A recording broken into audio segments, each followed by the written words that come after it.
el tema que vamos a ver es un tema bastante, no complejo en términos de dificultad, sino de muchísimas cuestiones con las que podríamos hablar. Yo traté de hacer un recorte del tema como para focalizarme en lo que nos parecía más relevante a los ojos de un licenciado en administración. Es un tema que muy fácilmente se puede ir a la parte técnica, naturalmente, pero a mí el interés de la clase me parece que es, primero, porque la analítica web es una fuente clara de datos para gestionar cualquier organización que tiene como canal de comunicación o canal de ventas una web. Una web le hace algo, una plataforma vinculada con Internet. Puede ser una web, puede ser una aplicación o pueden ser varios distintos canales digitales. Ahora vamos a ver también la complejidad que nos agrega esto de que cada vez tenemos más canales distintos por los cuales el consumidor llega a comprarnos, entre comillas, un producto o servicio. Digo comprarnos porque puede ser cualquier mecanismo o cualquier cuestión que nosotros estemos ofreciendo, pero llega a lo que se llama técnicamente a convertir con nosotros. Después también vamos a ver un poco qué es esto. Entonces, fundamentalmente separé la clase en dos conceptos básicos.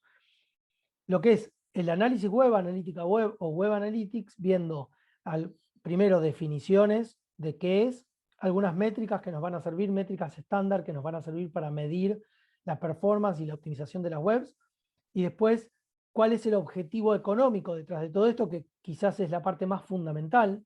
Obvio que es interesante e importante entender las métricas, pero más importante es entender el fundamento económico de las métricas.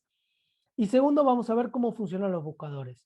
Entonces ahí vamos a ver dos cuestiones de los buscadores que están vinculadas con lo que es el marketing digital, que son la optimización de el SEO, que es Search Engine Optimization, o sea, optimización del motor de búsqueda, y el pay-per-click, el PPC, que son las búsquedas patrocinadas, ¿sí? Que es la otra forma de aparecer en los buscadores. Entonces vamos a avanzar con estos dos temas. Bien, vamos primero con algunas definiciones básicas y alguna introducción muy general. Bueno, sabemos que Internet es una colección heterogénea de documentos, de blogs, de imágenes. Ya vimos cuando empezamos a hablar de Big Data y más allá, empezamos a ver un poco la complejidad del análisis de toda esta información. Y nosotros el interés que tenemos aquí, como licenciados en administración, es obtener mejor y mayor información, mayor conocimiento y eventualmente hacer business intelligence sobre los datos que podemos obtener a través de Internet para, además, tener lo que se llama una presencia web más eficiente y más efectiva y más atractiva para nuestros y nuestras consumidores, ¿sí? Usuarios, vamos a decir en términos generales. La analítica web, como definición estándar, es la medición, colección, análisis y reporte de datos de Internet con el propósito de entender y sobre todo de optimizar el uso de la web. Y entonces, ¿cómo hacemos analítica web? Como para optimizar las web a través de lo que se llaman las métricas. Las métricas son medidas estadísticas cuantitativas que tienen una relación o un ratio, si se quiere. Una métrica es un ratio normalmente que nos ayudan a medir eventos y también tendencias en un sitio web. Y finalmente, digamos, nosotros, si recuerdan, cuando empezamos a hablar de startups, empezamos a ver que hay un montón de métricas.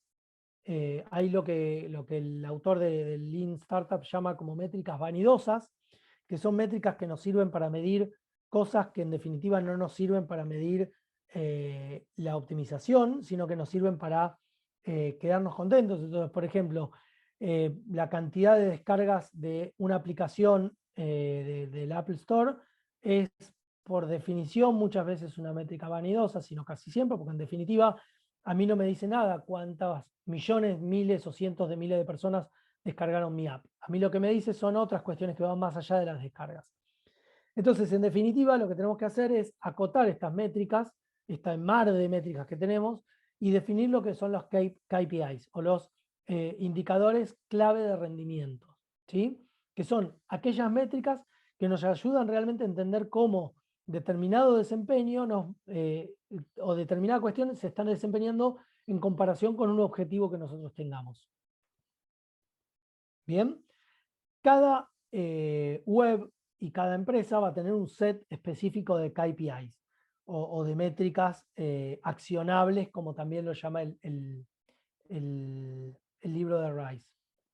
Entonces aquí vamos a empezar de a poquito a ver qué es lo que podemos medir y para qué, o qué es lo que deberíamos querer medir. Nosotros podemos medir cantidad de clics, podemos hasta medir lo que se llama un mapa de calor, es decir, dónde se posiciona el cursor de una persona en la home o en cualquier página de nuestra web.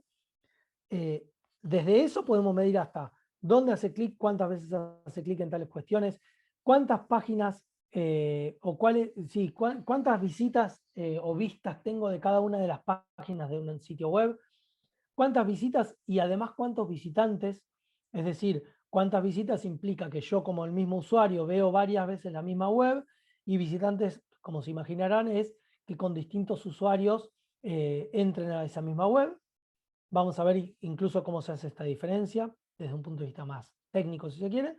Pero en definitiva, sea cual fuere las métricas que nosotros podemos medir, lo que nos interesan por definición son aquellas que están basadas en resultados. De nuevo, muchas veces no nos interesa saber cuántos clics tiene algo, más allá de que muchas veces los sitios se terminan manejando por la cantidad de clics. No sé si ustedes hoy, por ejemplo, entran a La Nación, Clarín o cualquier medio que venda, que tenga un paywall, o sea, que tenga un paywall creo que lo había dicho en algún encuentro anterior, nosotros tenemos determinada cantidad de visitas gratis a las notas por mes, y pasadas esa cantidad de visitas gratis tenemos que pagar una suscripción como para poder ver las visitas.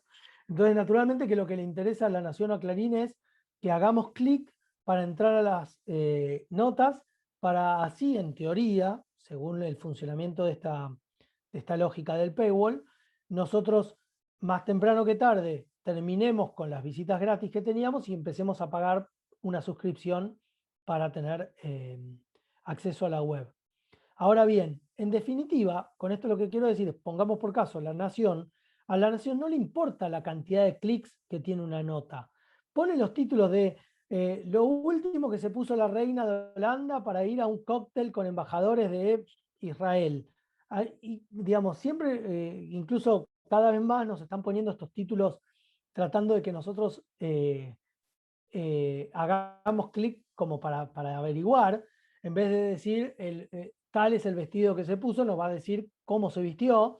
Bueno, en definitiva, a ellos no les importan los clics, lo que les importa es la conversión. La conversión en este caso, en el caso de un sitio como un sitio de contenido, es la suscripción, ¿sí? Pero acá tengo algunas métricas basadas en resultados como para tener una idea, igual en la medida en que avancemos en la clase vamos a hablar un poquito sobre esto. Pero, por ejemplo, en un e-commerce, lo que se llama la tasa de conversión es la cantidad de resultados, la cantidad de ventas sobre la cantidad de visitas o de visitantes únicos. Ya después vamos a ver qué es esto. Por ahora hago una introducción general de las métricas. No crean que con esto nos vamos a quedar con todas ellas. En la medida en que hay un sitio de contenido, por ejemplo un blog, a mí lo que muchas veces me interesa como creador del blog es que tenga profundidad la visita. Profundidad le hace que hagan clics sobre distintos niveles de la web. Vieron que la web tiene, si se quiere, como un organigrama, en la cual tenemos un mapa de jerarquías, en la cual tenemos una home, un nivel 1, un nivel 2, un nivel 3, etc. Entonces, la profundidad se puede medir tanto por distintos niveles como por que en una nota que tenga mucho texto, el usuario scrollee, o sea, se desplace verticalmente para leer toda la nota. Obviamente que otra de las cosas que se puede medir es el scrolling, o sea, cuánto en profundidad ve el lector, pongamos por caso, de una nota, ¿sí? Y cualquiera, o no cualquiera, pero muchos de los sitios de contenido, sobre todo los más populares, están optimizados en función de lo que los lectores y las lectoras buscan cuando leen una nota. Por ejemplo, no sé, muy posiblemente no la hayan leído, pero diarios como New York Times, digo bien, o como Washington Post, tienen notas que son interminables, de 15 o 20 minutos posiblemente, porque son casi ensayos. ¿Pero por qué? Porque los lectores y las lectoras a los que ellos apuntan buscan eso. Entonces está medido en términos de métricas, que los lectores scrollean para ver el final de la nota. Si no, las haría más cortas, no es que son notas extensas porque sí. Mientras que si vamos no sé, a diario registrado, a un diario mucho más superficial, vamos a ver que las notas son muchísimo más cortas. O incluso Perfil, por ejemplo, tiene notas muy cortas y notas muy extensas. Por ejemplo, lo que son las entrevistas de Fontevecchia, que es el creador de Perfil, son notas extensísimas, porque está apuntado al consumidor de una entrevista de Fontevecchia. Mientras que una nota de actualidad son notas cortas porque está apuntado, optimizado para lectores que no tienen mucha, digamos, profundidad en cuanto a lo que quieren leer. ¿Sí? Y después, en cuanto a las redes sociales, algo que Leo nos comentaba en la última clase, que es el engagement, la lealtad, y vamos a ver un poquito más adelante cómo medimos este engagement. Vamos a meternos en las métricas estándar. La primera y más fundamental, más básica, es lo que se llama el tráfico en la web, que en general nos muestra lo que se llama la salud del sitio web. Mientras más tráfico tenga una web, por definición en general, se asume que más saludable es ese sitio. Es decir, mientras más visitado, yo puedo suponer que más optimizado está. Y es útil, obviamente, para comprobar la eficacia de alguna actividad promocional. O sea, es una medida, es una métrica accionable en la medida en que yo, por ejemplo, puedo decir, bueno, ok, promociono alguna actividad y mido instantáneamente cómo se modifica el tráfico en mi web en función de esa actividad. Entonces, ahí yo logro que esta métrica es una métrica muy estándar y muy fácil de medir, pueda ser accionable. ¿Por qué? Porque si inmediatamente, después de cualquier actividad promocional, yo obtengo un buen resultado, puedo asegurar, digamos, no asegurar, pero puedo suponer bien que está funcionando la actividad promocional. Y recuerden aquí todo lo que hablábamos del A/B testing, que se usa muchísimo hoy en cualquier plataforma, que es básicamente poner una actividad promocional o poner una funcionalidad o varias funcionalidades sobre un grupo de usuarios y no sobre otros. Y entonces ahí tenemos automáticamente, si mezclamos el tráfico con la actividad, pongamos por caso promocional, o con el feature o con la funcionalidad que le agregamos, con dos grupos de usuarios, automáticamente podemos, ya no suponiendo tan en el aire, tan abstractamente, sino con medidas más concretas, medir y accionar sobre una métrica, ¿sí? Es decir, sobre una actividad en este caso. Bien, ahora bien, el tráfico en la web lo podemos medir de dos formas distintas. Lo que se llama por visitas, como decíamos hoy, y por visitantes únicos. Las visitas son el número de sesiones durante un periodo de tiempo determinado. Por ejemplo, si yo hoy entro 20 veces a Clarín, en el día me va a contar a mí como 20 visitas. Ahora, después existe el otro, que no es necesariamente mejor, sino que es como un subconjunto del anterior, que son los visitantes únicos, naturalmente, que es separar de esas visitas cuántos son nuevos, cuántos son usuarios distintos, vamos a decir. Entonces aquí hay, técnicamente la definición es cantidad de IDs persistentes durante un periodo de tiempo. Entonces, ¿cómo mide un sitio web que el visitante sea distinto? Bueno, hay básicamente dos estrategias fundamentales. La primera es la de sesiones, o sea, si yo me creo una sesión, cada vez que entro, el sitio ya sabe que soy un usuario determinado, entonces al tener el usuario no me va a contar como visitas distintas, sino que me va a contar como visitante único. ¿Me explico? O sea, si yo me logueo, pongamos por caso en La Nación, porque previamente me creé un usuario y entro 20 veces en el día con el mismo login, me va a contar 20 visitas de un visitante único. Hasta acá me imagino que vamos bien. Hay otra forma que es cada vez más popular, que se llaman las cookies. Entonces, cada vez que nosotros hacemos clic sobre un lugar, sobre una página que no nos pide el login, nos pregunta si aceptamos las cookies. Una de las cosas que dice acá es que justamente del lado nuestro, del lado del cliente, el sitio web va a guardar determinada información que le sirve al sitio web para medir si es un visitante único o no. Es decir, a pesar de que yo no me loguee, la página web, desde el lado del cliente, tiene forma de verificar si soy un visitante único o no. Mientras que la sesión trabaja desde el lado del server, es decir, yo me conecto a una base de datos, me logueo en una base de datos y en el momento que me logueo en la base de datos que está en el server, yo, en lo que se llama el server side o el lado del server, verifica que soy un visitante único. Las cookies trabajan desde el lado del cliente, el client side, que es justamente del lado del buscador mío. O sea, guarda un TXT muy chiquitito que guarda determinada información sobre inicios de sesión sin que yo necesite loguearme y que hace que me cuente como visitante único igual. ¿Sí? Entonces aquí hay una primera pregunta que me gustaría que se desmuteara y que participaran. ¿Qué podría significar un crecimiento de visitas recurrentes pero no visitantes únicos, por ejemplo? Es decir, pongamos por caso, ¿qué podría significar para, vamos a ponerlo en un ejemplo y ahora sí me gustaría escucharlos, Clarín o La Nación, que tenga muchas visitas recurrentes, cada vez más visitas recurrentes de los mismos usuarios, pero que no crezca la cantidad de visitantes únicos? ¿Qué se les puede ocurrir? A ver, los escucho. No, la fidelización del cliente, que esos mismos que los entran siempre lo mismo, esas personas encuentran a gusto la información o la forma de exponerla y por eso repiten.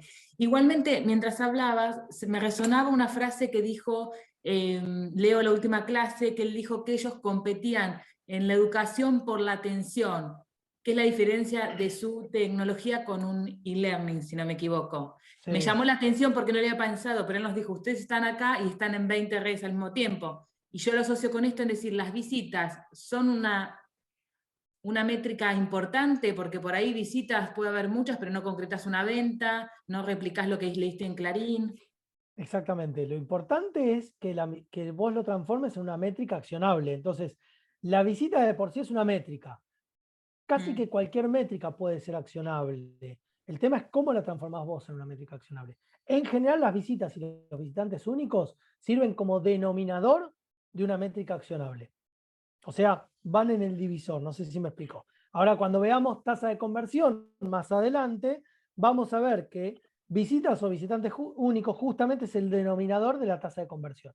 Entonces, es fundamental lo que estás diciendo vos, Carla, en términos de a mí, ¿para qué me sirve la cantidad de visitas o de visitantes únicos si yo después no voy a medir, por ejemplo, la cantidad de resultados?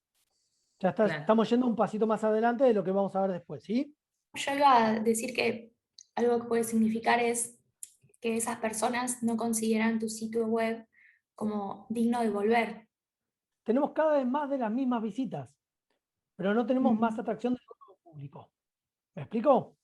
La primera hipótesis que puedo tener, que después la debería validar, es que no estoy atrayendo un nuevo público, no estoy siendo atractivo para un nuevo público, para nuevos usuarios. O sea, cada vez más entran los mismos usuarios de siempre. ¿Sí? Y esto que estoy diciendo, que estoy preguntando, no es una pregunta menor, si se quiere, porque es de lo que está pasando en muchísimas de las redes sociales, por ejemplo, en Twitter y en Facebook. Cada vez más pasa esto. Si nosotros vemos en términos globales nuevos usuarios de Facebook y de Twitter, no va creciendo al mismo ritmo que crecía hace unos años, ni por casualidad. Cada vez más es más usada por la misma gente que la viene usando. O sea, cada vez es más endogámica. Y por eso es que también existen otras redes sociales, Instagram, Twitch, y las que ustedes conocerán que yo no, digamos, TikTok o lo que fuera, ¿sí? Y van a aparecer cada vez más. ¿Por qué? Porque no es que hay más y más millones de personas en el mundo, o más usuarios, o la misma persona usa, en vez de 2, 15 redes sociales, sino que dejan de usar algunas redes sociales para usar otras. Entonces, en la medida en que pasa eso, se tornan más endogámicas las redes sociales, ¿sí? Ahora, nosotros tenemos el tráfico en la web medido por visitas y por visitantes, dijimos recién. El tráfico es la cantidad de visitas o de visitantes únicos que entran a un sitio. Pero además hay otra cuestión fundamental, que es lo que se llaman las fuentes de ese tráfico. Es decir, de dónde provienen los visitantes o las visitas a una web determinada. Cuando hablo de web, hablo en términos generales. De nuevo, puede ser una app, puede ser una web, digo bien, o cualquier otra plataforma, ¿sí? Plataforma digital. Yo uso el término web, si se quiere, incorrectamente, para generalizarlo. Entonces, la primera fuente menos influenciada por cualquier factor es lo que se llama el tráfico directo. Es decir, yo voy a el Chrome y pongo www.clarin.com. Eso es lo que se llama el tráfico directo, ¿sí? en la medida en que yo pongo el sitio web, escribo el sitio web y voy, eso es lo que se llama la fuente menos influenciada por cualquier tipo de factor. Factor le hace publicidad, le hace ranking de aparición en la búsqueda orgánica, que era el término que no me salía al inicio de la clase, etc. ¿Bien?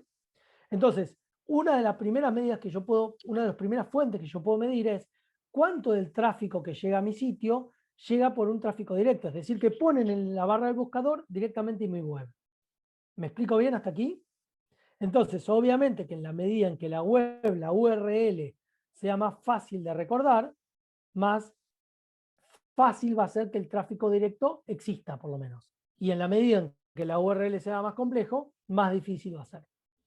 Por ejemplo, AU24 tiene un tráfico directo bastante grande, pero esto no es casualidad. Es porque el tráfico en general es acotado y en la medida en que ustedes se aprenden la dirección o en la medida que lo guardan en favoritos, cada vez que entran a AU24, entran como tráfico directo.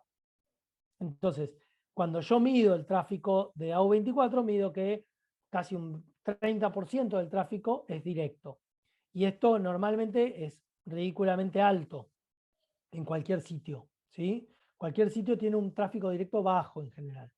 ¿Por qué? Porque en general el tráfico proviene sobre todo de la segunda fuente, que son los motores de búsqueda. Los motores de búsqueda hoy es sinónimo de Google, como vamos a ver un poquito más adelante. Entonces, aquí lo que podemos medir es, mientras más tráfico tenemos por medio del motor de búsqueda, nos puede significar que estamos mejor o peor o mejor rankeados en ese buscador. Y ese ranking se mide de dos formas, en lo que son búsquedas orgánicas y búsquedas pagas, como también vamos a ver un poquito más adelante. Después también podemos tener sitios referentes, por ejemplo, alguien que hace clic en algún hipervínculo de un, no sé, pongamos por caso, en econo.unlp.edu.ar, es decir, la web de la facultad, alguien que hace clic dentro de esa web en AU24 y va a AU24 a través de esa web, eso a mí como webmaster de AU24, si se quiere, me cuenta como fuente de un sitio referente, que es Econo. Si alguien entra a Franja o al Muese o lo que fuere y hace clic en el link de AU24, lo mismo, me cuenta como un sitio referente. Y así sucesivamente. ¿Sí? Y después, obviamente, por otras fuentes como redes sociales, banners, emails, etc. Por ejemplo, redes sociales es si yo estoy en Twitter y alguien comparte una nota de La Nación y entro a través de Twitter. Eso me lo cuenta, a La Nación lo va a contar como una fuente de red social, de Twitter en este caso. Normalmente, esto es una aclaración, normalmente los sitios de contenido, sobre todo los que tienen paywall, no miden las visitas a través de las redes sociales porque les interesa fomentar esa navegación, porque les interesa que la gente comparta notas. Imagínense que si yo estoy en Twitter, entro en Twitter, veo que una persona a la que yo sigo comparte una nota de La Nación, me interesa, hago clic, y La Nación adentro de Twitter, porque ven que ya yo no sé si ustedes recuerdan, pero antes hacíamos clic sobre una nota y me llevaba directamente al Chrome o al Safari o al buscador que fuere, ahora me lo abre dentro de un buscador propio de Twitter. Imagínense que si ahí me dijera La Nación, llegaste al límite de notas, tenés que loguearte, tenés que suscribirte, a mí me generaría un rechazo alto. Y por otro lado, a La Nación le conviene que sus notas se circulen a través de las redes sociales. Entonces, La Nación, Clarín o quien fuere, en general, no controlan el paywall para lo que son las fuentes de tráfico a través de redes sociales. ¿Sí? Bien. Y de nuevo, obviamente que aquí lo que tenemos que hacer es medir el tráfico web en términos de todas las fuentes. Entonces ya empezamos a hacer de esta métrica genérica como el tráfico web, podemos empezar a pensar en una métrica accionable, porque en la medida en que yo tenga mayor, por ejemplo, pongamos por caso, acceso, mayor fuente de tráfico a través de un motor de búsqueda y cada vez menor a través de una red social, esto me puede dar la pauta de por dónde accionar. ¿Sí? Después hay otra cuestión, otra métrica estándar que se llama el tiempo en la página y el tiempo en el sitio. básicamente el tiempo de la página es la duración, digamos, el tiempo que yo le dedico a una página antes de ir a la siguiente dentro del mismo sitio web, vamos a decir. Entonces, por ejemplo, si yo entro en clarín.com a las 9 y hago clic a las 9:02 en una nota, el timestamp, como se llama, me va a medir que estuve 2 minutos. ¿Sí? Y después de 9:02 a 9:05 hice clic en otro lado y me va a medir 3 minutos. Y así sucesivamente. Y después está el tiempo en el sitio. Yo, desde las 9 a las 9:05 estuve 2 minutos en una web, en una página, 3 minutos en otra página, pero en el sitio general estuve 5 minutos. ¿Sí? Y después hay una cuestión que antes era difícil de medir, ahora es cada vez más fácil, que es lo que se llama el tiempo que yo, digamos, ¿cómo mido que la persona se fue de mi sitio para calcular el tiempo general en todo el sitio?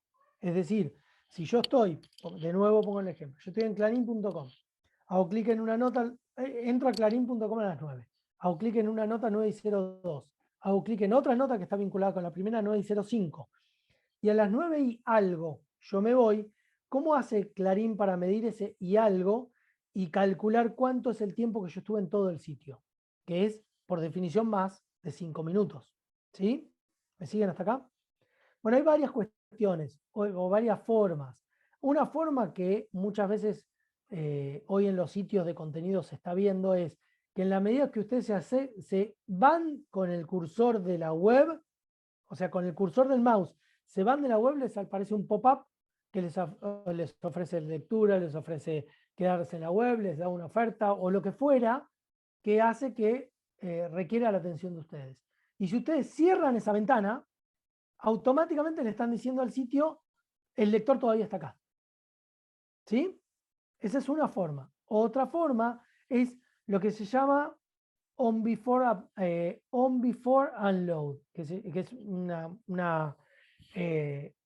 una formulita muy básica de JavaScript que está al lado del cliente, que lo que hace es medir cada determinado tiempo, actualiza.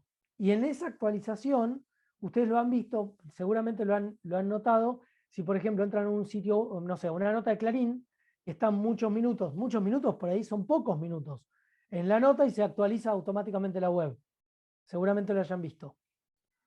Esa actualización en realidad, ¿para qué está hecha? Justamente para que el servidor le calcule el tiempo de máximo, el tiempo que ustedes están en el sitio. A ustedes no les sirve de nada la actualización de una nota. Al contrario, muchas veces hay videos vinculados con una nota y en la medida que estamos viendo el video en el previsualizador, por ahí nos actualiza la nota y nos saca el video y lo tenemos que poner de nuevo, o sea, hasta es engorroso para el usuario, pero esto le sirve al servidor para medir cuánto es el tiempo total en el sitio. ¿Sí? Y acá ya, en la medida en que tenemos algún entendimiento de estas métricas más genéricas, vamos a empezar a meternos en métricas que cada vez más, por definición, son más accionables. Una de ellas es lo que se llama la tasa de rebote, la bounce rate, que es el porcentaje de sesiones en el sitio web con solo una página vista. Es decir, lo que mide es la cantidad de usuarios que se van instantáneamente de mi sitio. Recuerden, acá sí no uso sitio y página indistintamente, sino que el sitio es un conjunto de páginas. ¿Sí? Si yo, como visitante de una página, de un sitio, entro a cualquier página del sitio y me voy instantáneamente, eso mide lo que se llama la tasa de rebote. Es decir, cuál es la página que a mí hace que hace que yo me vaya. A ver si lo puedo explicar mejor con algún ejemplo. Yo tengo, vamos a elegir el ejemplo de AO24. Yo tengo la home, que es AO24.econo. ¿Sí? Dentro de AO24.econo tengo URLs que dependen de esa URL, que son distintos niveles. Entonces, por ejemplo, un nivel que es una categoría de cursos. Voy a mostrárselos, a ver si lo podemos ver más gráficamente todavía. Entonces, por ejemplo, si voy al ciclo propedéutico, fíjense que el ciclo propedéutico, la dirección es AO24 /cursos, o curso, barra management, PHP, bla, bla, category ID igual 2. Esto me está mostrando cuál es la URL real, que básicamente esto es, en términos de un nivel jerárquico, un segundo nivel después de, o un tercer nivel, digamos. Yo tengo la home, administración del sitio es un nivel interior, pero no es un nivel de usuario, cursos y dentro de ahí el curso, la categoría esta, ¿me siguen? Entonces, imagínate que yo tengo, a ver cómo, estoy buscando un ejemplo. Imagínate que yo pongo un posteo en el Instagram de AO24 que dice visita AO24 y pongo el link a AO24. ¿Sí? El link este, que es AO24.econo, la home. Y ahí puedo medir cuántas personas entran a AO24 y se van inmediatamente, sin entrar a ningún link, por ejemplo, sin entrar a ayuda, sin entrar a nuevos talleres o a lo que fuera. ¿Hasta acá vamos bien? Sí. Ahora imagínate que yo pongo en el Instagram, como pusimos hace poco, nuevos talleres para ingresantes. Y en el nuevos talleres, en vez de poner el link a la home, pongo el link a esta URL, que es la de nuevos talleres. Entonces Sí. ahí yo puedo medir otra cosa, que es cuántas personas hacen clic en el link de nuevos talleres y entrando a nuevos talleres se van inmediatamente, sin haber visitado otra página del sitio. ¿Vamos bien acá? Sí. Bien. Esto que estoy explicando es esto, landing page versus homepage. La homepage es la página madre del sitio, si se quiere, y la landing page es la página en la que el usuario aterriza, landing es aterrizaje, aterriza cuando hace clic en otro lugar y lo lleva ahí. Por ejemplo, la landing page, en este caso, sería esta URL, la URL de nuevos talleres. ¿Sí? Sí, ahora sí. Bien, entonces fíjate que en la medida en que yo, pongamos por caso de nuevo, yo en Instagram puse la landing page de los talleres, en la medida en que yo analice la tasa de rebote de esa landing page, me va a servir a mí para medir cuánto del tráfico que generé, por ejemplo, a través de Instagram, que es una red social, le interesaba realmente visitar un taller y cuánto no. Entonces, ¿por qué? Porque si yo veo que automáticamente se van, entonces puedo asumir que muchos de esos visitantes no les interesaba realmente información sobre los talleres. Por definición, esto es una métrica altamente accionable, como acabamos de decir. Fíjense que en el mismo ejemplo que les di yo, me puede identificar cuáles páginas tienen baja performance. Por ejemplo, si yo veo que el sitio que vinculé en el Instagram de la URL esa de talleres tiene muchas visitas, pero mucha bounce rate, puedo automáticamente saber que esa página no está funcionando bien. Por algo no está funcionando bien. ¿Está bien? Y eso puede ser por varias cuestiones.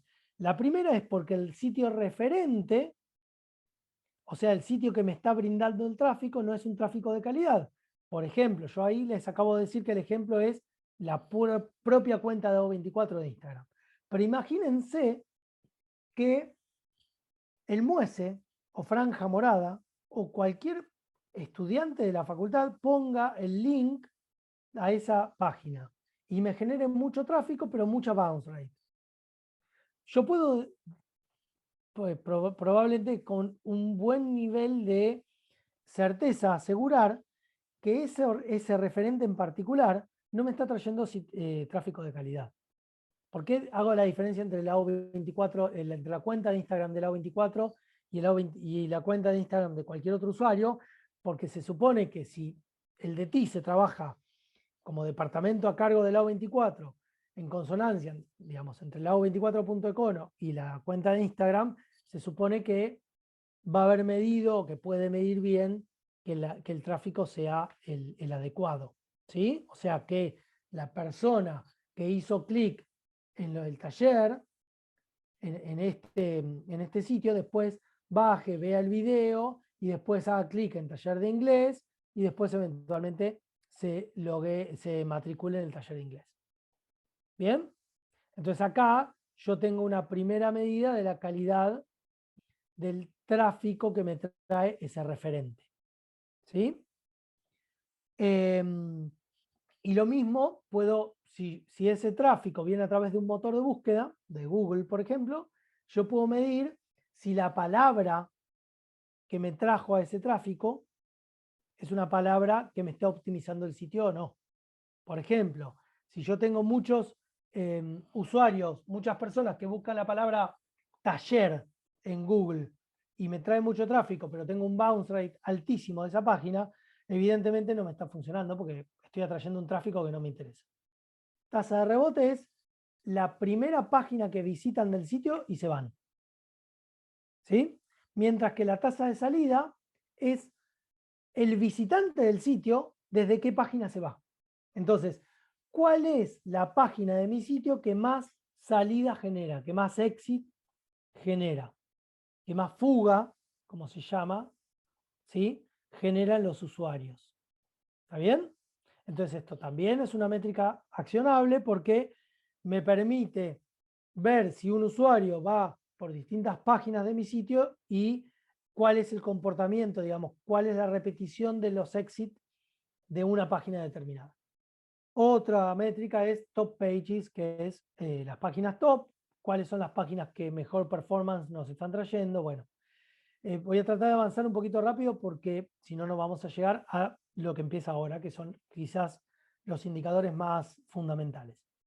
El principal indicador, digamos, por definición más accionable es lo que se llama el CTR, CTR o click-through rate o proporción de clics, que es el número de clics, por ejemplo, en una publicidad dividido la cantidad de impresiones, siendo la cantidad de impresiones la cantidad de veces que la publicidad se muestra en Google. Ya después vamos a ver un poquitito bien lo que es impresiones, pero quédense con esta idea. En la medida en que una web, que una publicidad aparece en Google, eso se llama una impresión. En la medida en que un usuario hace clic sobre esa publicidad, estoy midiendo el número de clics. Entonces, el ratio cantidad de clics en una publicidad dividido la cantidad de impresiones me mide lo que se llama el CTR, click-through rate, o proporción de clics de impresiones. ¿Sí? Entonces, esto es una primera medida accionable de performance de palabras y de publicidades, naturalmente. Si yo publicito en Google determinadas palabras y me trae un CTR muy alto, puedo asumir bien que la publicidad es relevante y ayuda a los usuarios y me trae tráfico a mí. ¿Bien? Ahora, vean que todo esto que estoy diciendo está íntimamente relacionado con las métricas anteriores. Yo puedo tener un CTR altísimo en un día, pero además puedo tener una bounce rate altísima también. Es decir, que la página que funciona en el landing page, producto de esa publicidad, me trae muchos visitantes, pero inmediatamente se van. Entonces puedo tener un CTR alto, pero de por sí solo no me dice nada del CTR alto. También lo tengo que cruzar con la bounce rate, a ver cuánto de ese tráfico es un tráfico que está interesado en mi web. Hay otra métrica que es el CPC, el costo total de publicidad, o el costo total por clic, perdón, que es el costo total de la publicidad, cuánto yo invierto en la publicidad, dividido la cantidad de clics. Es decir, cuánto pago en promedio yo para obtener un clic de una publicidad. ¿Sí? Finalmente, si se quiere, la métrica madre de todas las métricas accionables es lo que se llama la tasa de conversión o la conversion rate. La tasa de conversión es la cantidad de resultados dividido visitas o visitantes únicos. Y en cantidad de resultados, yo puedo, por empezar, elegir cuál es el resultado que a mí me interesa. Entonces, imagínense, por ejemplo, en Mercado Libre, ¿cuál es el resultado? A ver, ¿quién me ayuda? De ventas concretadas. De Perfecto. productos. Perfecto. La primera que se nos viene a la cabeza es la cantidad de ventas concretadas. También puede medir otra tasa de conversión, por ejemplo, en cantidad de suscriptores nuevos, de cuentas nuevas. Pero en definitiva, la tasa de conversión por definición de un e-commerce es la cantidad de compras. ¿Sí? ¿Dividido qué? Dividido la cantidad de visitas y la cantidad de visitantes únicos. Y acá, una nueva pregunta. ¿Por qué puede ser distinta la medición de cantidad de ventas de Mercado Libre dividido la cantidad de visitas versus dividido la cantidad de visitantes únicos? A ver quién se anima a responderme esto. Puede ser porque hay algunos que visitan la página sin registrarse. Recordá que yo puedo medir igual la visita o los visitantes únicos aunque no se registren. Vamos a poner un ejemplo real. Yo vendo en un minuto por Mercado Libre, vendo 10 productos. Y esos 10 productos se los puedo vender a 100 visitas que se traducen en 10 visitantes. ¿Por qué me interesa medir las dos cosas? Puede ser porque identificás un hábito de consumo, de que capaz es una compra que, no sé, un auto, calculo que lo mirás varias veces antes de comprarlo. Bien, Y ahí si nos es vamos otro acercando. tipo de Bien, producto, ahí nos vamos exactamente, ahí nos vamos acercando. Primero por eso, que está bien lo que dice Eugenio. Segundo, porque en la medida en que yo tengo gran dispersión entre la cantidad de visitas y la cantidad de visitantes, puedo asumir, por ejemplo, que el proceso de venta es complejo. Entonces, si es complejo, yo puedo entrar como comprador potencial hasta por distintos canales. Fíjense, por ejemplo, Airbnb, yo me acuerdo, yo hice un trabajo una vez para Airbnb en el que medimos justamente esto, que es cuántos visitantes, cuánto de conversión se logró por distintos canales. Y normalmente en esa época, lo que lo hicimos en 2017, si no me equivoco fue, lo que veíamos era que la mayor tasa de conversión en Airbnb se daba, dividido los visitantes, en la página web, pero la mayor cantidad de visitas la tenían en la aplicación. Entonces esto, lo primero que nos mostró es que la aplicación no era muy friendly a la hora de concretar una compra, un alquiler de una propiedad. Sea por lo que fuere, no era muy friendly. Y de hecho, otra tasa de conversión posible que Airbnb la medía era cantidad de resultados en términos de cantidad de consultas a un hospedador, a un host. Y esto sí, esta tasa de conversión sí era alta en la app. O sea, ¿qué quiero decir? En términos concretos, yo como usuario de Airbnb, muchas veces, yo como usuario tipo, como persona, buyer persona, si se quiere, de Airbnb, hacía muchas veces muchas visitas a través de la aplicación a distintos hospedajes. Y hasta hacía muchas consultas a los hosts a través de la aplicación. Pero a la hora de concretar el alquiler, el pago, el alquiler, etcétera, lo hacía a través de la web. Entonces esto, digamos, esto solo lo puedo ver si veo no solo, digamos, naturalmente desde dónde, sino también la cantidad de visitas versus la cantidad de visitantes únicos. Y una de las cosas es lo que Eugenio decía recién, que es la complejidad del proceso de venta. ¿Sí? Y después, otra cuestión natural es cuánto, digamos, si yo tengo muchos resultados para los mismos visitantes únicos, estoy creciendo en ventas de los mismos usuarios. Ahora, si yo tengo muchos resultados de distintas visitas, posiblemente esto requiera que cada vez más el visitante vea mi producto antes de comprarlo o hasta compare con otros sitios, etc. ¿Bien? Entonces, acá justamente teníamos, por ejemplo, para la principal tasa de conversión para un sitio de e-commerce es una venta, pero también puede ser un nuevo suscriptor en una lista de correo, cuántas veces se comparte una red social determinado producto o servicio de un e-commerce. Esto es menos importante, pero igualmente puede ser valioso, etc.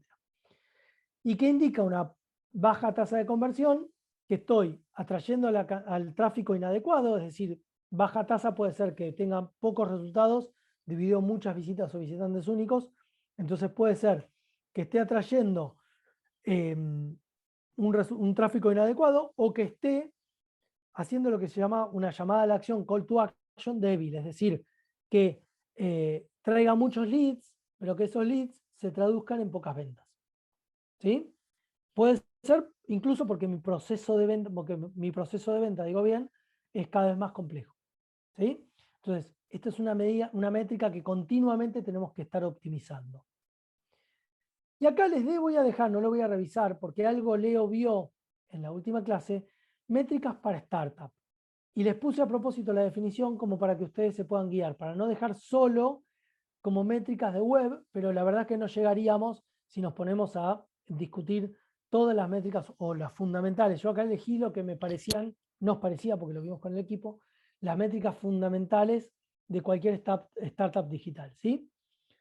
Fíjense que muchas de estas son compartidas con cualquier sitio web. Obviamente la adquisición por fuente es una típica métrica de un sitio web y también de una startup digital, sea cual fuere el medio.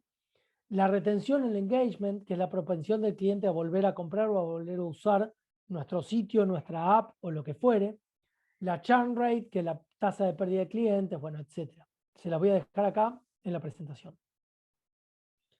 Básicamente el meme lo que dice es que estamos viendo un resultado impresionante acá en la gráfica, que es una métrica MWTMU, y entonces la pregunta del que está viendo este gráfico dice, wow, eso es realmente impresionante, ¿qué es lo que estamos viviendo?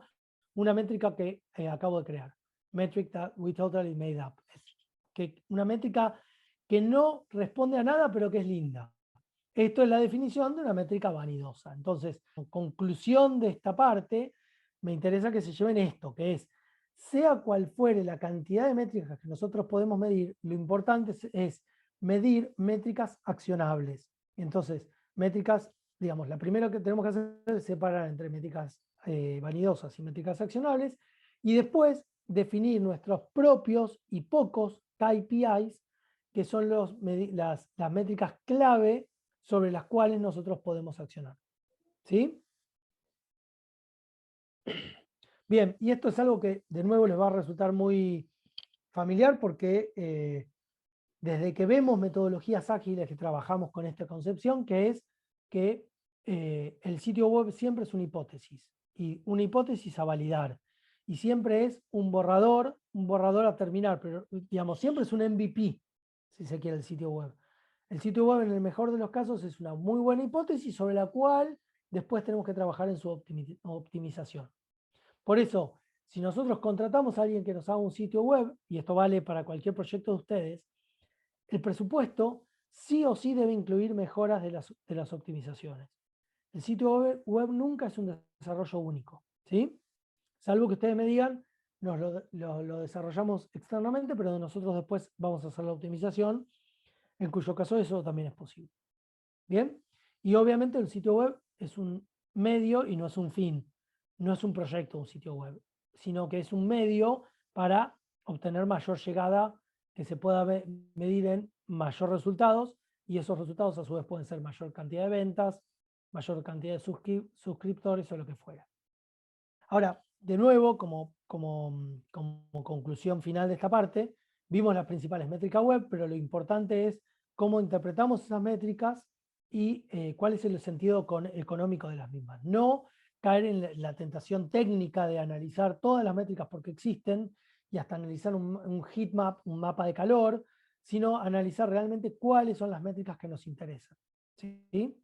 Las métricas van cambiando, van evolucionando literalmente trimestre a trimestre, sino mes a mes, van apareciendo métricas nuevas. Hace 2 años, cuando yo di por primera vez esta clase, no existía el mapa de calor. El año pasado ya existía y este año ya dejó de tener sentido, como métrica única por lo menos. El mapa de calor siendo el lugar en donde se posiciona el cursor del usuario.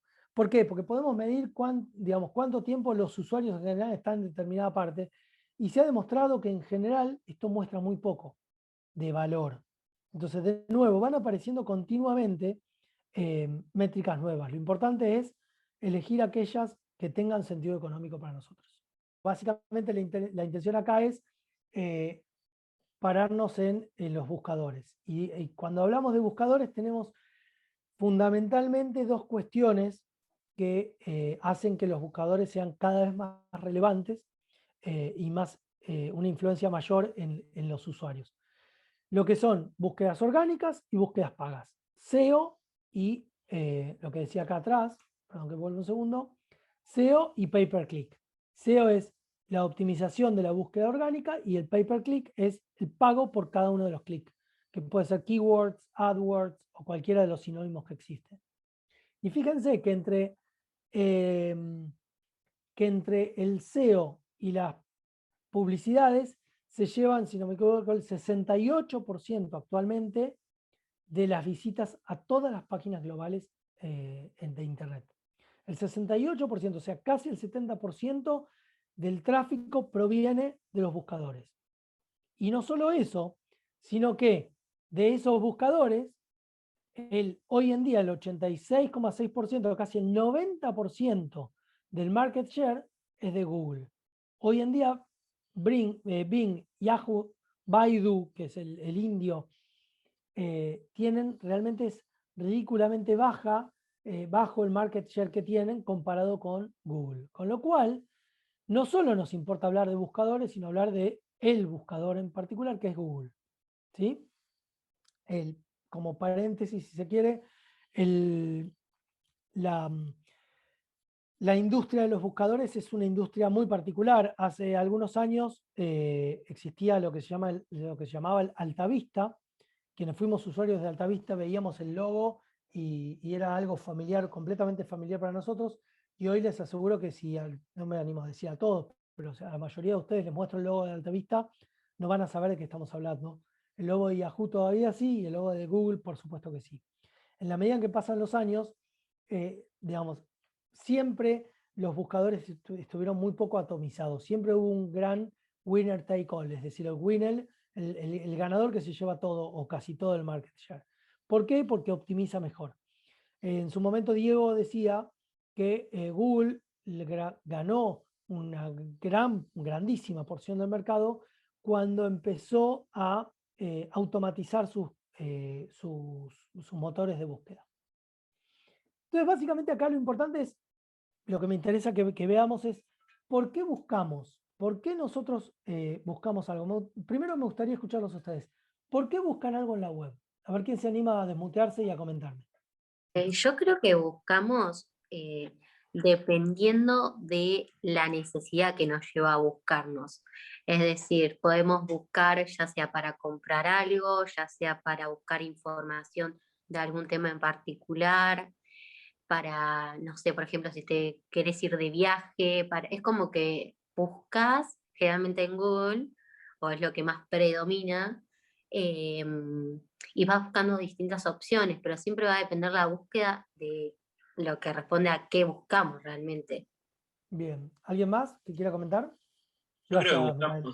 buscamos siempre que tenemos alguna duda, y más hoy en día es como un nuevo diccionario que cualquier cosa que se nos ocurra buscar, desde dónde comer, dónde buscar comida o dónde estacionar o cualquier cosa, lo buscamos, hasta una duda que salga en un grupo de amigos. Básicamente buscamos porque sabemos que la respuesta va a estar. Acá traje una frase de Bill Gates que hace poco tiempo dijo: "The future of search is verbs". El futuro de la búsqueda son verbos, o sea, son acciones. Lo que quiere decir es que cada vez más buscamos acciones y cada vez más buscamos menos contenido. Y esto está muy vinculado con lo que decían ustedes tres, Micaela, Matías y Pepo recién. Básicamente lo importante de entender acá es, y es importante porque es importante para entender cómo nuestro buscador puede eventualmente aparecer en Google y cómo podemos optimizar nosotros para aparecer mejor rankeados en Google. Básicamente cada vez más va virando la búsqueda de lo que era búsqueda de contenido, es decir, búsqueda de palabras. Antes buscábamos palabras y ahora buscamos cada vez más acciones, como le dice Bill Gates, buscamos cada vez más conceptos, si se quiere, que no son necesariamente palabras. Entonces, hoy, por ejemplo, no sé, el domingo estaba la final de Roland Garros y si no estábamos viendo el partido, yo ponía Roland Garros resultados y automáticamente me mostraba en tiempo real cómo iba. Yo no busco palabras para encontrar un sitio web, ya no busco palabras. Y además hay una cuestión más compleja todavía, y es que cada vez más los canales de búsqueda son más complejos, valga la redundancia. Antes buscaban en google.com en la computadora de escritorio. Ahora busco en google.com, en la computadora de escritorio, en la tablet, en la notebook, en el celular, en una aplicación, en Siri o en el asistente de Android o el que fuera, que también replica la búsqueda en Google, etcétera, etcétera. Y además, antes buscaba por escrito y ahora busco por escrito y busco con palabras también, hablándole. Entonces, cada vez más se va complejizando la búsqueda y como cada vez más se va complejizando la búsqueda, cada vez más se van complejizando los algoritmos de Google en este caso para interpretar lo que el buscador en términos de la persona que busca quiere encontrar. Fíjense, pensemos en una cosa. Yo estoy hoy en Capital Federal. Yo pongo en el buscador, no sé, departamentos para alquilar. Adivinen qué me va a traer la búsqueda de departamentos para alquilar. A Va a Booking. traer los departamentos en la zona geográfica en la que estás. Bien, perfecto. Propone acá incluso. Bien, entonces ya me trae Zona Prop, Booking, Argenprop, alquiler en Capital Federal, fíjense, alquiler en Capital Federal, departamentos en alquiler en Capital Federal. Profe, yo acabo de buscar y lo primero Sí. que me aparece es que Google me pide permiso para usar mi Poné que locación. no, poné que no le permitas. A ver. Y Emi, yo no. busqué acá y me aparece de donde soy, de Trenquelauquen. Perfecto. No aparece La Plata, por ejemplo. Bien. ¿Y dónde estás? Yo no estoy acá en Trenquelauquen. Estás en Trenquelauquen. Perfecto. Claro, por eso. Cada vez más, por más que Google no es 100% así, lo que voy a decir, pero cada vez más, por más que Google nos pida el permiso, acá me dice, Google quiere conocer tu locación. Bloquear. Y fíjense que igual, por definición, me trajo resultados en Capital Federal. Departamento de alquiler en Palermo, Capital Federal, Sí, profe, yo Argentina. puse que no y también dice departamento en alquiler La Plata. Ujú. Bien, ¿por qué es eso?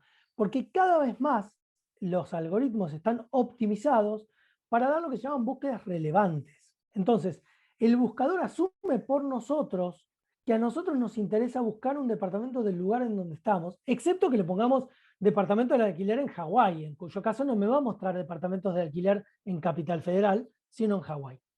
Es decir, fíjense que la búsqueda es la misma, pero el buscador interpreta distintas cuestiones. Y acá me interesa traer algo que nosotros incluso muchas veces usamos el concepto del funnel o del concepto de embudo para cuando hablamos de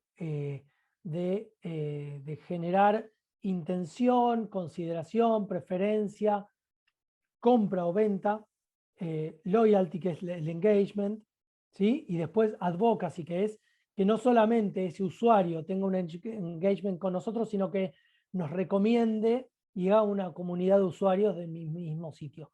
Sin embargo, cada vez más esta, si se quiere, alegoría del embudo está cada vez más alejada de la realidad. ¿Por qué? Porque, por lo que yo decía hace un ratito, porque cada vez más las búsquedas son más complejas. Cada vez más, desde el usuario hasta el carrito de compras, entre comillas, la búsqueda pasa por infinidad de cuestiones, infinidad de canales.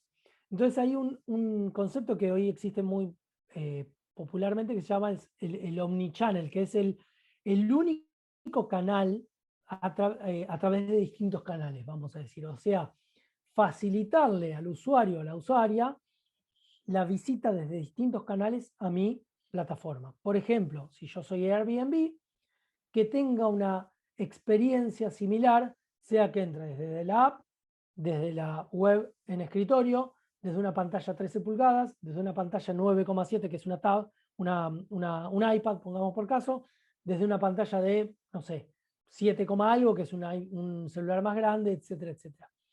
Es decir, tratar de que la experiencia sea similar a través de distintos canales. Por eso cada vez más esta metáfora o esta alegoría del embudo es más incorrecta, por lo menos menos refleja la realidad, y cada vez más la realidad es más compleja, en donde yo tengo que facilitar a los distintos canales para que sea una experiencia única a través de los distintos canales. ¿Me siguen hasta aquí? Y en términos de un buscador, los distintos canales también van a ser las distintas formas que yo tengo. Es decir, antes buscaba por texto y ahora busco por texto y por voz, por ejemplo, también. Fíjense cómo cambió además Google del año pasado a esta parte. Fíjense, del año pasado a esta parte. Yo el año pasado, cuando di esta clase, decía que en Google teníamos un campo de búsqueda, resultados que se llaman de anuncio, pay per click, y después abajo resultados orgánicos. Y en la medida en que yo busco otros conceptos, si se quiere, el peso relativo de los resultados pay per click iba modificándose. E incluso, y hoy esto todavía funciona así, si yo busco determinadas cuestiones para las cuales Google no tiene una publicidad relevante para mostrarme, directamente no me muestra la parte roja, la parte de anuncios, y me muestra solo la búsqueda orgánica. Esto es porque Google, el algoritmo de Google, y esto funciona así también hoy, performa para que, o optimiza el algoritmo para mostrarme anuncios relevantes. ¿Y qué son anuncios relevantes? Anuncios que tengan una CTR, un click-through rate, una proporción de clics, como decíamos hoy, cada vez más alta. ¿Por qué? Porque Google asume que en la medida en que yo le doy, yo digo como buyer persona, le doy muchos clics a una misma publicidad, Google asume que es una publicidad relevante para esa búsqueda.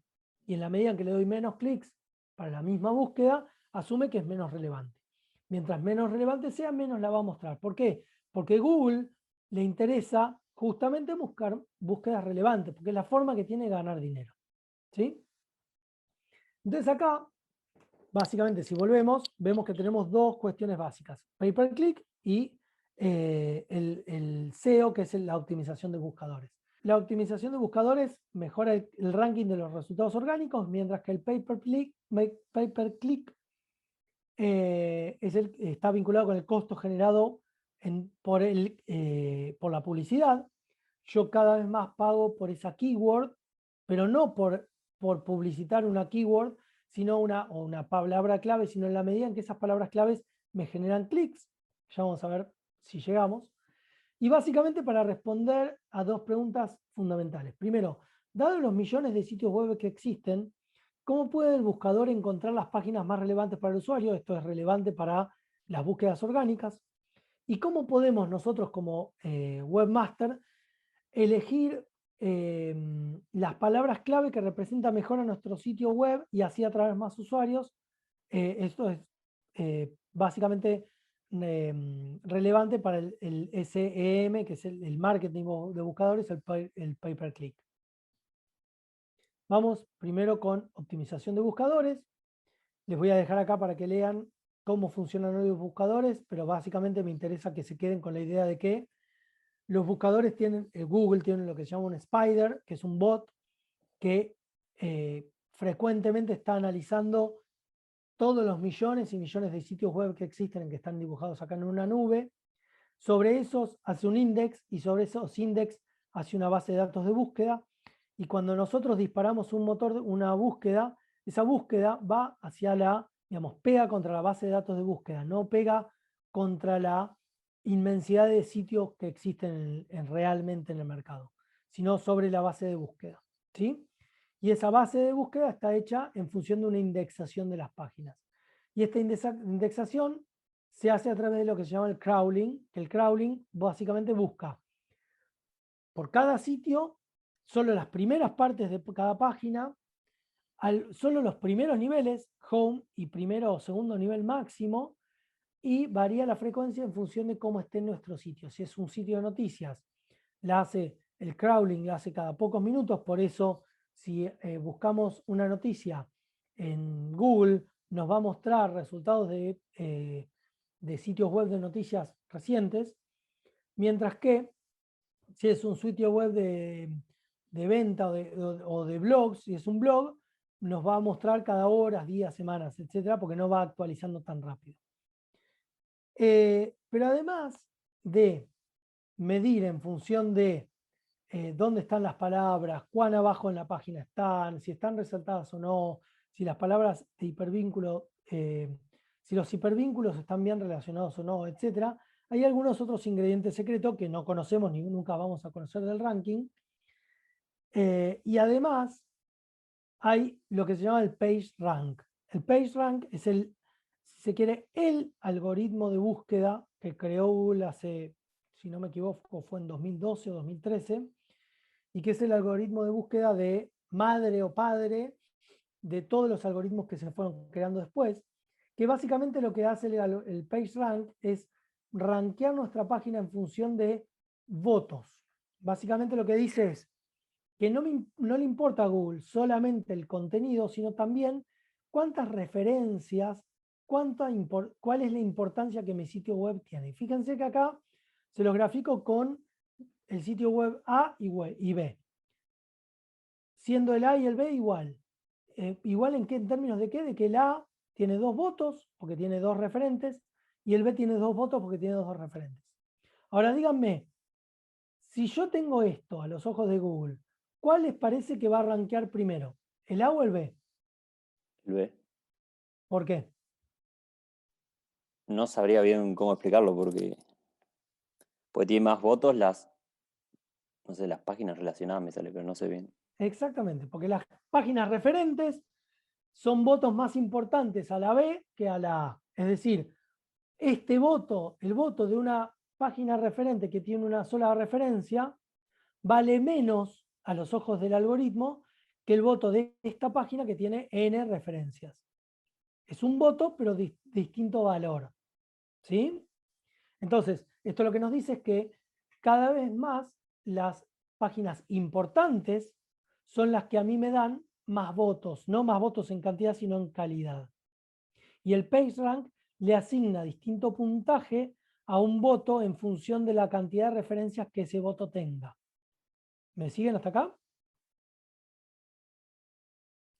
Bien. Ahora, como si esto fuera fácil, el PageRank es el algoritmo que hoy resuelve más o menos entre el 80 y el 90% de las búsquedas. Pero hay 2 algoritmos nuevos que resuelven entre el 10 y el 20% de las búsquedas restantes, que son RankBrain y BERT, que son algoritmos de inteligencia artificial y de Machine Learning. PageRank no tiene tanto, pero no tiene tanto de Machine Learning. En 2016 apareció RankBrain.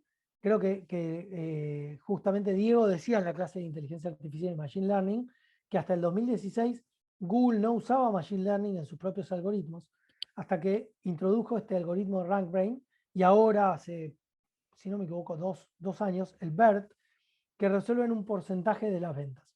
¿Cómo? A través de Machine Learning, o sea, aprendizaje automatizado, y a través de NLP, que es el lenguaje natural, procesamiento del lenguaje natural, ¿sí? Natural Language Processing. Estos 2 algoritmos que están vinculados con el PageRank porque ayudan en las búsquedas, lo que hacen es aplicar tecnología de Machine Learning y de NLP al algoritmo básico que es el PageRank. ¿Bien? Acá les dejo algunas ideas de, digamos, algunas conclusiones de cómo optimizar la búsqueda orgánica en función de las cosas que ya vimos. Y en Pay-Per-Click lo que me interesa que veamos es que voy a pasar rápido, voy a hacer hincapié en esto. Antes, el Pay-Per-Click nos cobraba por impresión, o sea, cada vez que aparecía la búsqueda, la publicidad en una búsqueda, y ahora ya no nos cobra a través de la impresión, sino a través del Pay-Per-Click, o sea, del clic que yo hago, que un usuario hace, mejor dicho, sobre mi publicidad. Es decir, si mi publicidad, yo soy el dueño de un sitio web, si mi publicidad aparece 10 veces en Google, pero el clic es 0, no tengo costo. El costo que voy a tener es porque en la medida en que mi click-through rate, mi CTR, sea cada vez más bajo, menos voy a aparecer como publicidad. ¿Por qué? Porque Google lo que hace es optimizar publicidad de relevancia, como decía yo hoy. Entonces, en la medida que optimiza publicidad de relevancia, lo que hace es cobrarme a mí por CTRs, pero además de cobrarme a mí por la cantidad de clics que recibo, me muestra en función de la cantidad de clics que recibo. ¿Sí? Y además, antes había un precio fijo que era, si mi publicidad aparecía arriba, costaba 20 centavos de dólar, y si aparecía abajo 10 centavos, y ahora eso cada vez más va modificándose a lo que se llama una subasta. Es un mecanismo bastante complejo que no, el alcance de la materia no alcanza como para explicarlo, pero que si lo ponen en Google o en YouTube van a encontrar videos que explican cómo es el mecanismo de subasta de, el pay-per-click de Google. Todo el procedimiento desde que el usuario genera un criterio de búsqueda, los anunciantes en paralelo colocan apuestas, el Google AdWords, que es el servicio que corre las subastas, me muestra a mí las publicidades ganadoras de esta subasta, y en la medida que yo hago clic, caigo sobre la landing page, que es la página de destino de esta subasta. ¿Bien? Y ahora, muy rápido, fíjense cómo se modificó la anatomía del buscador hoy. Esto lo hice la semana pasada cuando estaba preparando esta clase. Yo tengo el mismo campo de búsqueda, tengo los anuncios, pero fíjense que en la primera página ya no me aparecen búsquedas orgánicas. Me aparece anuncios y lo que se llama el Knowledge Panel, que ya vamos a ver un poquito más adelante qué es esto.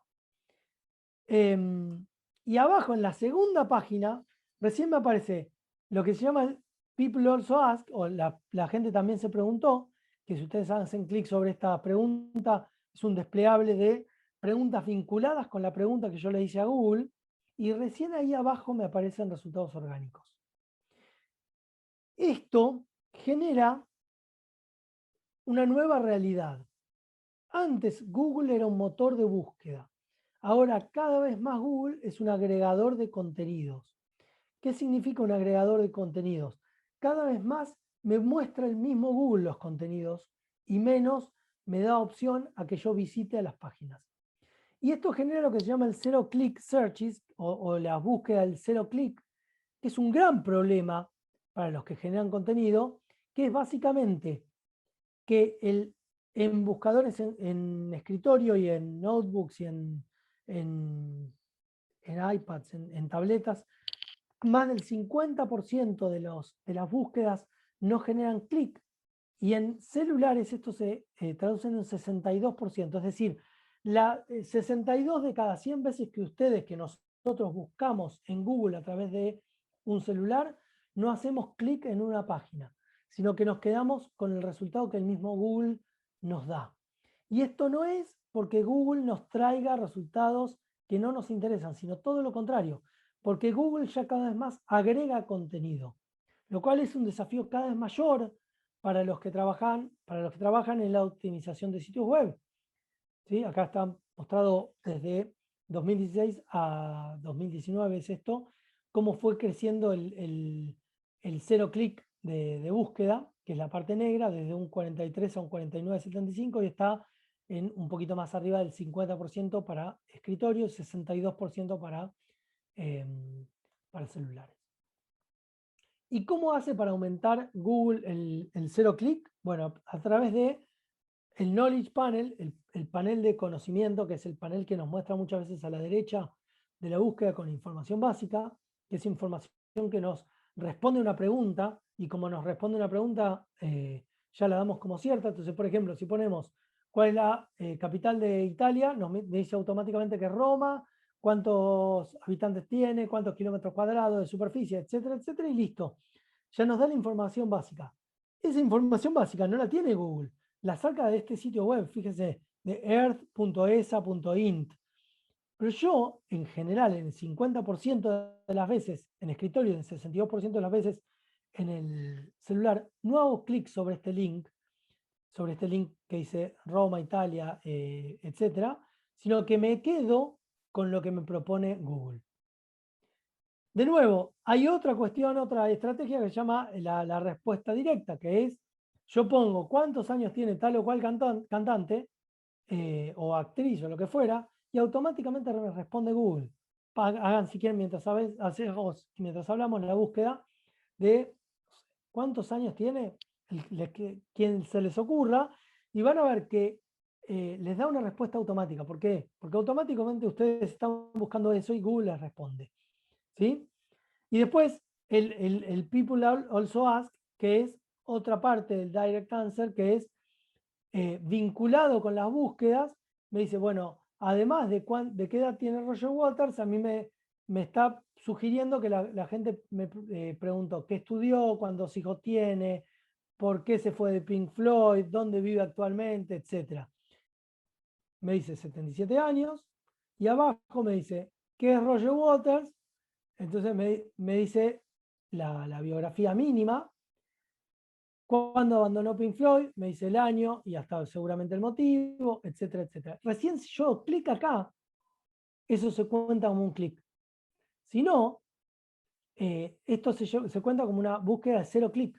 Y fíjense toda la información que Google me trae, pero que no produce clic para las páginas, para los sitios que le están generando contenido a Google. ¿Por qué? Por lo que decía yo recién, que Google cada vez más es un agregador de contenidos. Yo notaba que era como, me da la sensación que había muchos más anuncios. O sea, para llegar a las partes sin anuncios tenía que bajar mucho más.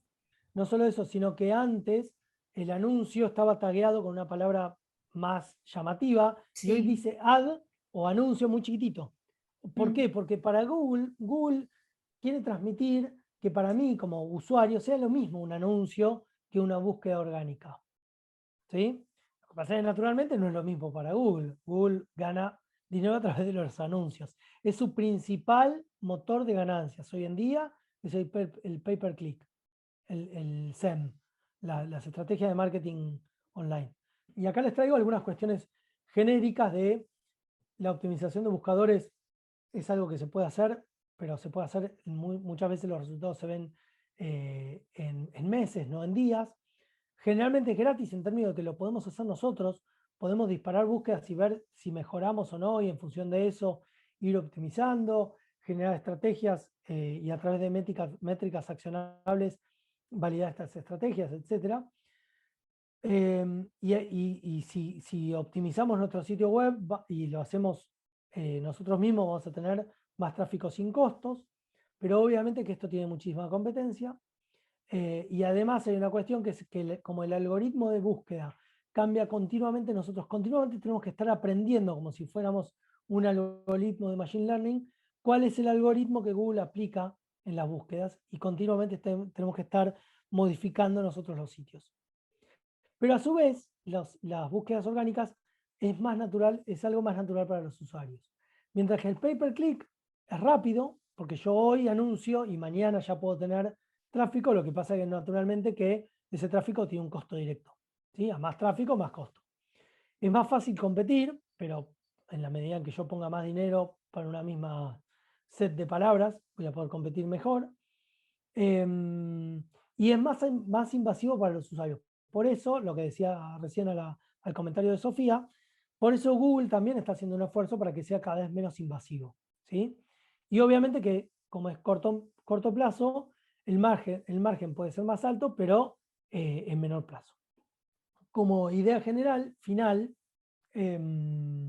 la pregunta que yo les iba a tirar para interactuar, pero no vamos a tener tiempo, es esto de que si logramos un alto ranking en la búsqueda orgánica, igual necesariamente deberíamos subastar palabras o el mismo set de palabras que nos genera buenas búsquedas orgánicas, porque no hay una canibalización. Es decir, que en general la misma estadística muestra que hay una sinergia entre un posicionamiento en la búsqueda orgánica y un posicionamiento en las búsquedas patrocinadas.